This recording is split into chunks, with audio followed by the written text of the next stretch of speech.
আমাদের শখের বাগানের লাউ গাছের একটি লাউ।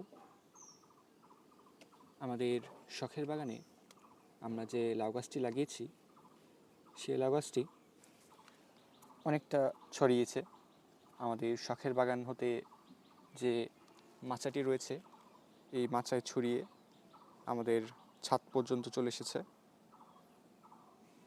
দেখতেই পাচ্ছেন লাউ গাছটি একদম ঘনভাবে ছড়িয়ে রয়েছে চারিদিকে, এবং এই লাউ গাছটিতে অনেক লাউ হয়। প্রতিনিয়তই গাছে লাউয়ের জালি আসে, যা থেকে লাউ হয়।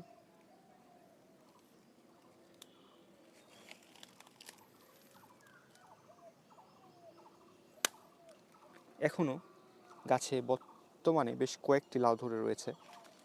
এইখানে একটি লাউ দেখতে পাচ্ছেন, যে লাউটি খাওয়ার উপযোগী হয়ে গিয়েছে। এই লাউটি আজকে আমরা তুলব।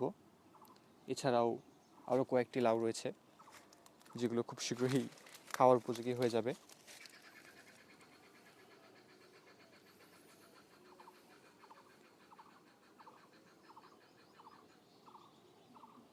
এই লাউগুলো আর অল্প কয়েকদিনের মধ্যেই খাওয়ার উপযোগী পর্যায়ে চলে আসবে,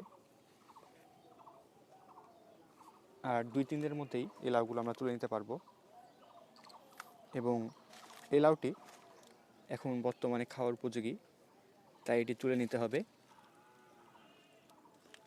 আমাদের বাগানের এই লাউ গাছটি আমরা কিছুদিন আগেই লাগিয়েছিলাম, এবং এই অল্প সময়ের মধ্যেই গাছ থেকে বেশ কয়েকটি লাউ তুলে খাওয়া হয়েছে। আজকে আমরা একটি লাউ তুলব, এবং গাছে আরও অনেক লাউ ধরবে। গাছে প্রতিনিয়ত লাউ জালি আসছে, যা থেকে অনেকগুলো করে লাউ হচ্ছে।